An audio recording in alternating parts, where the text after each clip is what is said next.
Se você tem uma Bíblia, abra sua Bíblia no livro de 1 Coríntios. Livro de 1 Coríntios, capítulo 13. Se você tem a sua Bíblia, abra no livro de Coríntios 13, que tem uma palavra escrita pelo apóstolo São Paulo, que é uma das palavras muito conhecidas do Novo Testamento, e além de ser uma palavra muito conhecida e cantada em verso, usada como poesia, plagiada, né? Parece que foi Camões que plagiou,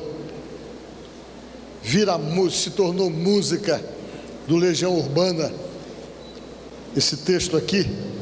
Além de tudo isso, é um texto que tenta nos ensinar a amarmos, e nós estamos tão necessitados disso, desse tempo de tanta violência, de tanto desrespeito ao ser humano, né?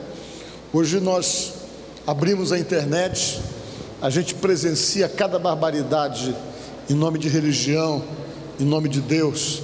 Não sei se vocês assistiram, essa semana rodou e quase todo mundo nas redes sociais viu a execução daquele grupo islâmico, Estado Islâmico, executando um homem, filmando e mandando para o mundo inteiro, cortando a cabeça do sujeito, tirando a cabeça, colocando do lado assim, numa violência extrema, o que torna-se mais incompreensível que essa violência é feita no nome de Deus, fundamentada na intolerância religiosa e mistura de tanta coisa, de política com a religião, que gera essas atrocidades que a gente não consegue entender até certo ponto, mas que é muito compreensível quando você lê a Bíblia e percebe que nós teríamos então que viver essas situações quando estivesse próximo o dia da volta de Jesus. E se você tem a Bíblia, vamos ler, diz assim: eu posso mostrar-vos ainda um caminho sobremodo excelente. Isso aqui ele falando para os irmãos de Corinto. Ainda que eu fale a língua dos homens e dos anjos, se não tiver amor, serei como bronze que soa, ou como símbolo que retine. Isso quer dizer, vou ser só barulho. Ainda que eu tenha o dom de profetizar e conheça todos os mistérios e toda a ciência, ainda que eu tenha tamanha fé a ponto de transportar montes, se não tiver amor, nada serei. Ainda que eu distribua todos os meus bens entre os pobres, ainda que eu entregue meu próprio corpo para ser queimado, se a motivação não for amor, nada disso me aproveitará. O amor é paciente, é benigno, o amor não arde em ciúmes, não se ufana, não é orgulhoso, não se ensoberbece, não é soberbo, não se conduz inconvenientemente, não procura os seus interesses, não se exaspera, não é áspero, não se ressente do mal, não se alegra com a injustiça, mas regozija-se com a verdade. Tudo sofre, tudo crê, tudo espera, tudo suporta. O amor jamais acaba, mas havendo profecias, desaparecerão, havendo línguas cessarão, havendo ciência passará, porque em parte conhecemos e em parte profetizamos. Quando porém vier o que é perfeito, então o que é em parte será aniquilado. Amém? Eu quero nesta noite conversar com vocês e quero pegar para a nossa meditação esse texto do apóstolo São Paulo, escrito algumas centenas de anos atrás. E ele escreveu esse texto muito direcionado para uma igreja, assim como vocês que estão aqui, igreja. E a razão pela qual que ele escreveu esse texto foi uma forma de tentar conscientizar as pessoas que eram daquela igreja, a igreja de Corinto, e além de conscientizá-los, foi uma forma que ele encontrou de tentar fazer com que eles entendessem algumas coisas que eles não estavam entendendo e criar no coração deles um sentimento mais maduro de cristianismo, de vida com Deus e de valores que deveriam ser observados. Por que ele escreveu isso? Porque essa igreja, a igreja de Corinto, foi uma igreja que rejeitou muito ele.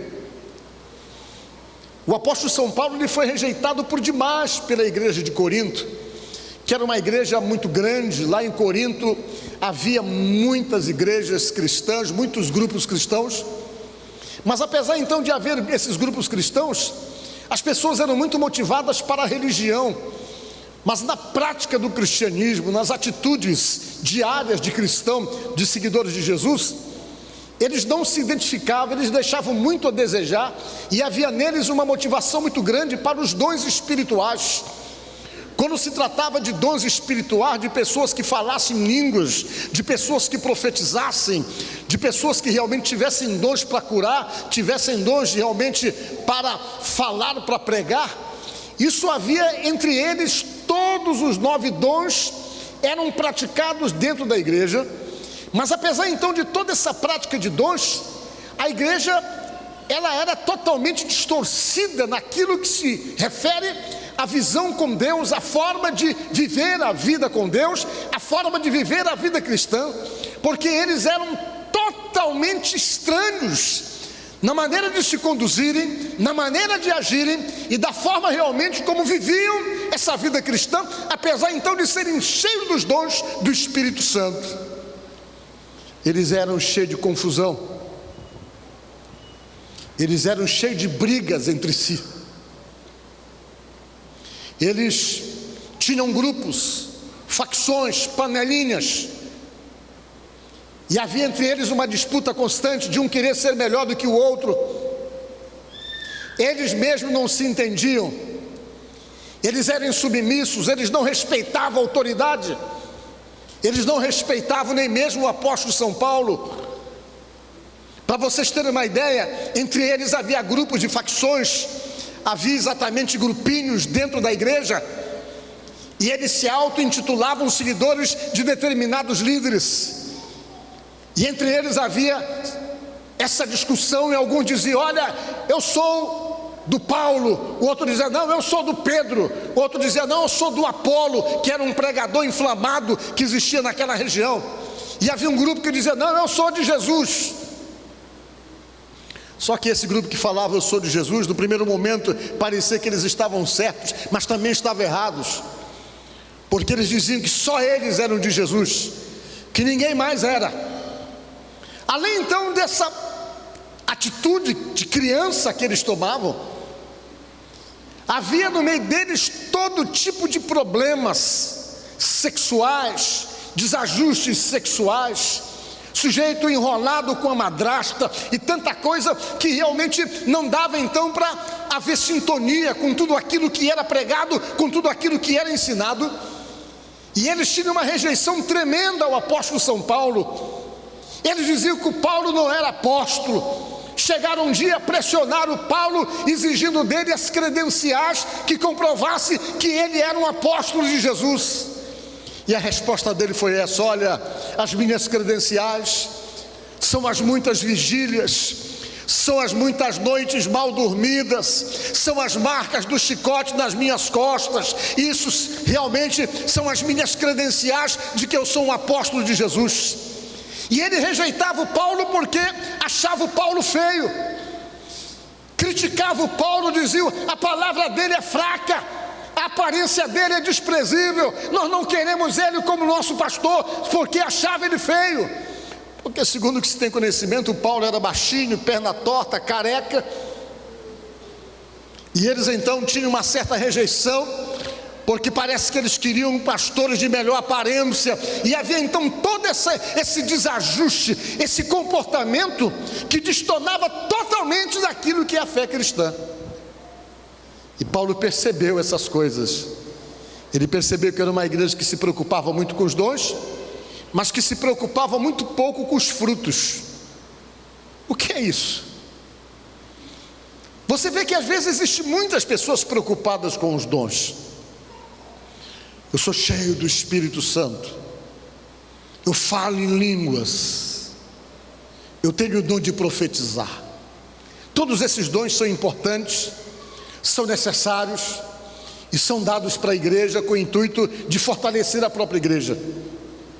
Mas às vezes a pessoa pode ter um dom e está precisando ter os frutos, porque tem muitas pessoas que às vezes se intitulam cheias do poder de Deus, que às vezes pregam, que às vezes falam em línguas, que são cheios de dons, mas que às vezes estão com uma vida completamente desajustada, são enroladas, passam a perna nos outros, dão rasteira em cobra, são capazes de enrolar qualquer um, não conseguem honrar realmente a fé e a crença que têm, geram todo tipo de problemas em sua volta, e você consegue perceber unicamente que a pessoa tem os dons, mas a falta dos frutos também faz com que o caráter da pessoa esteja completamente desajustado, e às vezes as pessoas não conseguem entender como que alguém pode ter um dom e de repente, em termos de caráter, está completamente fragilizado na forma de se conduzir, porque Deus dá o dom para qualquer pessoa que seja um cristão. O dom não é a garantia de vida eterna para ninguém. Uma pessoa pode ter dom e pode ir para o inferno com dom e tudo, porque o dom não garante a salvação do ser humano. Por isso que Jesus Cristo falou naquele dia, no último dia, quando estiver prestes à sua volta, muitos vão chegar diante dele e vão dizer: Senhor, quantas vezes preguei em teu nome, quantas vezes expulsei demônios em teu nome, quantas vezes curei em teu nome. E a palavra de Deus diz que Jesus vai dizer: apartai-vos de mim, porque eu não vos conheço. Por quê? Porque o dom não é garantia de salvação, de vida eterna para ninguém. Quando Deus dá o dom, Ele não tira, porque diz a palavra que os dons são irrevogáveis. Mas o que é então necessário? Que associado ao dom, existem em nós os frutos do Espírito, que molda nosso caráter, que faz com que sejamos pessoas totalmente diferentes. E fruto do Espírito é amor, que acaba puxando uma série de atitudes e de comportamento em nós, que nos identificam com Deus, que nos identificam com nosso Senhor Jesus Cristo. E esse era o problema da igreja de Corinto: tinha muito dom, mas tinha pouco frutos. E quando não há frutos, as pessoas começam então a fazer coisas que destoam totalmente daquilo que é a palavra em si. Um dia eu fui na loja de um irmão não da nossa igreja, de uma outra igreja. Ele vendia DVDs, CDs, vendia livros. E quando eu fui na loja dele, que ele me viu, ele disse assim para mim: pastor, o senhor ora por mim, pelos meus negócios?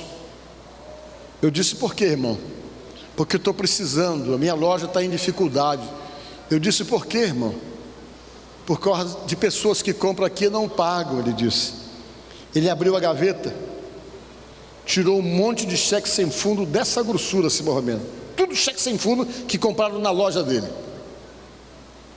Eu perguntei: mas irmão, quem lhe deu esse cheque sem fundo, senhor? Ele falou para mim assim: foram os irmãos. Ele falou: os irmãos iam comprar na loja dele com cheque, e o cheque era sem fundo. Como é que o irmão pode comprar alguma coisa em algum lugar com cheque sem fundo? Não tem lógica, não tem compreensão isso. O que é que está vendo? Se você é um servo de Deus, você não vai enrolar ninguém. Se você é um servo de Deus, você não vai se sentir bem passando a rasteira em alguém. E ele estava quebrando, porque a loja dele, numa loja de artigos evangélicos, só ia lá irmão que comprava as coisas e não pagava, dava cheque sem fundo. E depois a pessoa vai para a igreja, começa a pular, orar, rodopiar e dizer que está cheio do Espírito Santo, e você não consegue dizer como é que o fulano é cheio de Deus e está enrolando todo mundo, compra e não paga, dá rasteira. Às vezes acontece isso com pessoas. Pode acontecer até dentro da igreja, a pessoa que deve você, ele está devendo você. A palavra quando diz deve é porque você está devendo alguma coisa a alguém.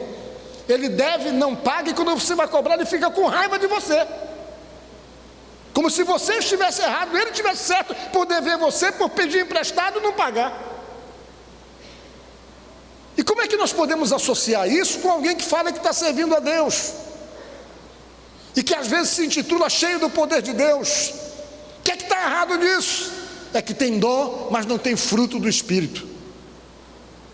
Porque o fruto do Espírito molda o meu caráter, o teu caráter. O fruto do Espírito faz com que você tenha outro tipo de atitude, outro tipo de comportamento. E quando as pessoas agem assim, é exatamente a falta do amor no coração. Porque quem ama o próximo não enrola o próximo.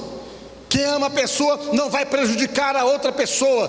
E a falta do amor se torna o principal problema da igreja, o principal problema das famílias, o principal problema das pessoas. A ausência do amor faz com que se potencialize os desentendimentos, o desrespeito, o orgulho, a vaidade. A falta do amor faz com que as pessoas tentem se sobrepor sobre o outro. A falta do amor faz com que as pessoas percam respeito pelo seu semelhante. A falta do amor se torna o gerador de todos os nossos problemas, como era o gerador de todos os problemas dessa igreja aqui de Corinto. E Paulo percebeu isso. Quando ele viu a rejeição, quando ele viu que a igreja o rejeitava, ele tinha uma forma de falar com a igreja, era escrevendo.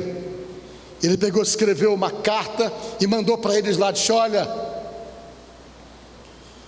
disse Paulo nesse texto que ele mandou, você pode falar em línguas, você pode estar cheio de dom, mas se você não tem amor, que é o principal fruto do Espírito, você vai ser só barulho, vai ser que nem o bronze quando batido, e o símbolo que tine, vai ser só barulho, disse ele. Mandou ele a carta dizendo que os irmãos dali se motivassem a amar o próximo e realmente a viver o amor. Porque quando as pessoas não têm amor, elas têm facilidade para magoar. Quando as pessoas não têm amor, elas têm facilidade para ferir outras pessoas. A falta do amor faz com que as pessoas sejam ligeiras em machucar, ligeiras em magoar, e nem se ressentem por isso, nem se sentem incomodadas pelo fato de ter machucado ou magoado alguém. Por quê? Porque a falta do amor tira totalmente a nossa sensibilidade. Quantas pessoas que estão vivendo isso dentro da sua própria casa, lidando com pessoas que não têm amor dentro de casa, o amor no sentido geral, e que demonstram exatamente o contrário de tudo aquilo que o amor é expressado. Pessoas orgulhosas, que estão erradas, mas que nunca admitem que estão erradas, que são soberbas, que aumentam os problemas dentro da sua própria casa, porque nunca se dobra, porque nunca se reconhece como culpado, nunca se reconhece como responsável, muitas vezes, pelos problemas que está enfrentando dentro da sua própria casa. A falta do amor gera esse tipo de dificuldade, gera esse tipo de situação. Quantas pessoas que pela falta do amor machuca quem não é para machucar, maltrata quem não é para maltratar, e muitas vezes está dentro da igreja, é da igreja, é há anos da igreja, mas a falta do amor o descaracteriza pela grosseria, pela forma agressiva de tratar pessoas, pelo prazer de poder machucar, de poder ferir, e não se sentir incomodado com isso. Quando isso acontece, é porque essa pessoa está precisando passar por um processo real de mudança e receber os frutos do Espírito em sua própria vida, para ter uma condução, uma forma diferente de poder agir. Esse era o problema da igreja de Corinto. Eles eram problemáticos, eram cheios de dons do Espírito, porém eram enrolados, não respeitavam liderança, olhavam para o apóstolo São Paulo com desprezo, criavam panelinhas, grupinhos dentro da igreja, facções, tinham pessoas que não falavam entre si, se rejeitavam, e toda essa situação era uma situação que estava exatamente incrustada no meio da igreja. E Paulo então detectou que o problema de tudo isso era a falta do amor. Se nós não nos policiarmos, nós podemos perder a sensibilidade das coisas e perdermos essas virtudes que são extremamente necessárias para quem serve a Deus. Sabe por quê? Que a Bíblia diz: se você é de Deus, você não pode ser mal. Diga glória a Deus. Não pode ser mal. que ser uma pessoa bondosa. Se você é de Deus e o orgulho ainda está no teu coração, você está precisando passar por um processo de mudança diante de Deus. Porque quem é de Deus não pode ser orgulhoso e nem se sentir melhor do que ninguém. Quem é de Deus tem atitudes que são compatíveis com os ensinamentos do próprio Cristo. E essa era a questão. E Paulo, então, falando sobre isso, ele comentou e falou para os irmãos de Corinto que o problema deles era exatamente o problema da falta do amor, e essa falta de ter o fruto do Espírito que nos descaracteriza como verdadeiros servos de Deus. Vamos ver mais alguma coisa relacionada sobre o fruto do Espírito. Mas o que é ter o fruto do Espírito? O fruto é diferente do dom. Os dons do Espírito Santo capacita você para uma série de coisas. O dom do Espírito Santo me capacita para pregar. O dom do Espírito Santo capacita você para orar por pessoas e as pessoas serem curadas. O dom do Espírito Santo capacita você a profetizar, a dizer coisas mandadas por Deus para a edificação da igreja, de vida de pessoas. O dom do Espírito Santo capacita você a falar uma língua estranha que ninguém entende, que segundo o que está escrito lá em 1 Coríntios 14, versículo 1, é a língua dos anjos, visto que ninguém entende, porque quem fala essa língua fala em mistério, fala direto com Deus, nem o diabo sabe o que é que você está falando. Os dons do Espírito Santo capacita você a interpretar essa língua que ninguém conhece para a edificação da própria igreja. É o que diz a Bíblia. Mas uma pessoa pode ser cheia desses dons e ser enrolada. Pode ser cheia desses dons, mas espanca a esposa.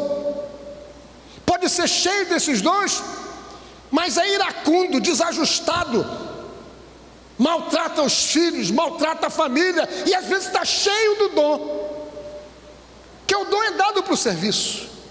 Mas só que Deus não quer que você seja somente cheio do dom.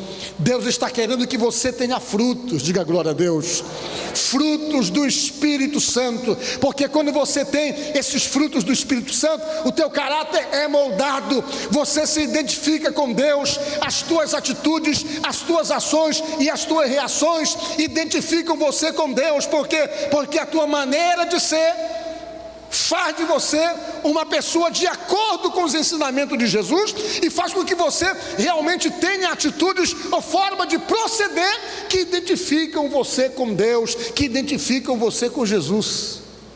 E isso ajuda você a ir para o céu, isso ajuda você a ser salvo, ao passo que só dom, você pode ir para o inferno com dom em tudo.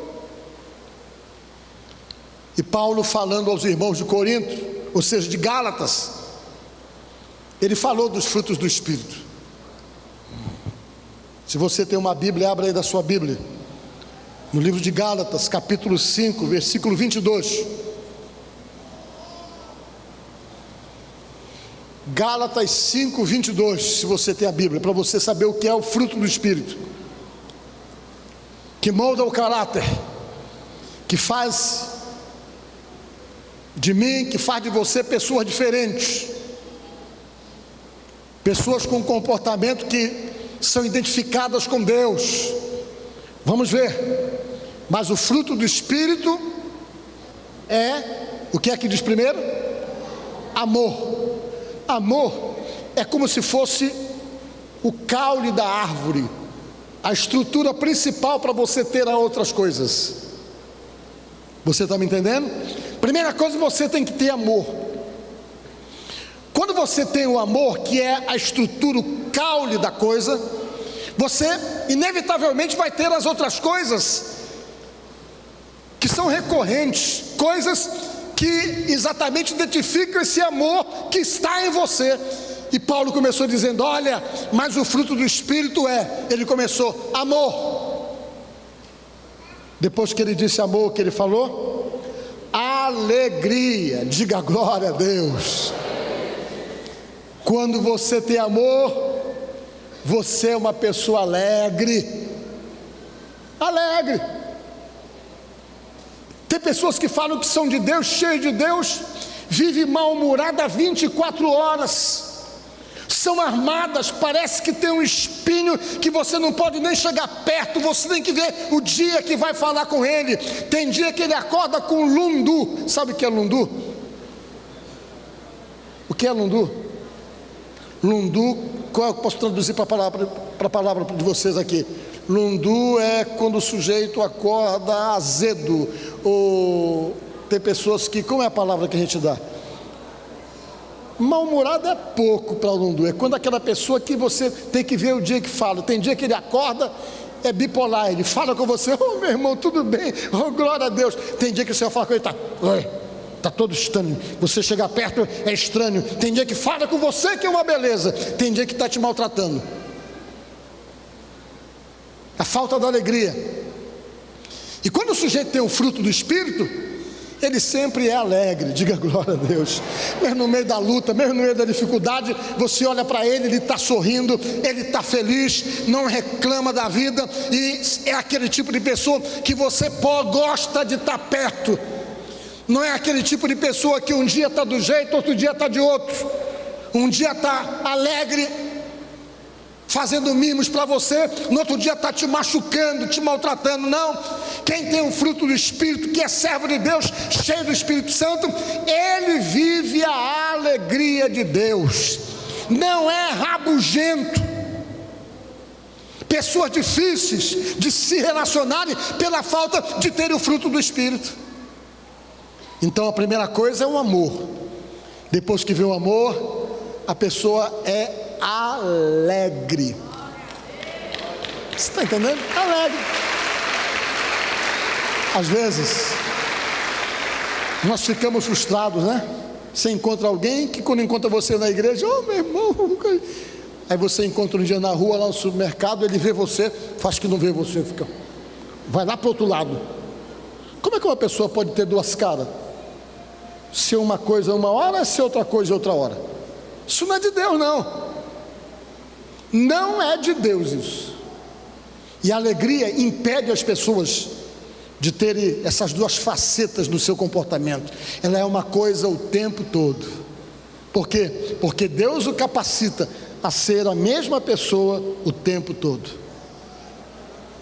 Alegria.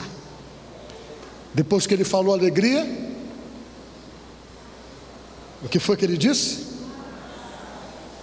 Paz. Quem tem amor tem paz. Você percebe isso quando chega perto.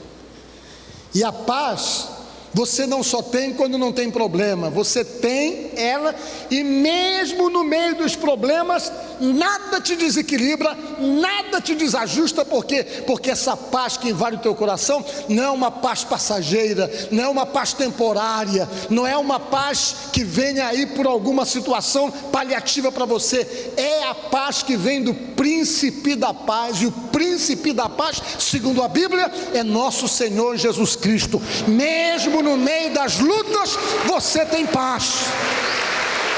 Você tem paz mesmo no meio das lutas. Você não desequilibra fácil, não. Depois que ele falou paz, ele disse o quê? Como? Depois de paz, ele disse longanimidade. O que é longanimidade? Pavio comprido. E aquela pessoa que é longânimo.